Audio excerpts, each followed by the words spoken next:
ঢাকা 12 এই আসনটায় আগে ছিল আসাদুজ্জামান খান কামাল। বস্তায় বস্তায় করে টাকা চাঁদা তুলে নিয়ে যেত। আমি ওখানে ছিলাম, ফার্ম গেট আমি কাজ করতাম, আমি জানি। এখন ওই আসনটায় জামাতের এমপি সাইফুল ইসলাম মিলন ভাই, তিনি এমপি হয়েছেন। চাঁদাবাজি পুরোপুরি জিরো। আর কারণ বাজারের সব ব্যবসায়ীরা জোটবদ্ধভাবে জামাতকে ভোট দিয়ে বিজয় করেছে শুধুমাত্র এই চাঁদাবাজি থেকে বাঁচার জন্য।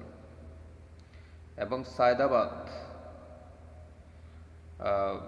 গাবতলী, এটাও জামাতের এমপি।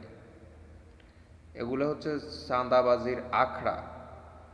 আর প্রতিটা চাঁদাবাজির আখড়ায় মানুষ অতিষ্ঠ হয়ে জামাতকে শুধু ভোট দিয়েছে। তো জামাতের কাছে আমাদের অনুরোধ থাকবে যে আপনারা চাঁদাবাজির ক্ষেত্রে জিরো জিরো, একবারে বাই হলেও ছাড় দিবেন না, এটাই অনুরোধ থাকবে। আর এটার কারণেই আপনাদেরকে সামনে মানুষ ক্ষমতায় নিয়ে আসবে, যদি করতে পারেন।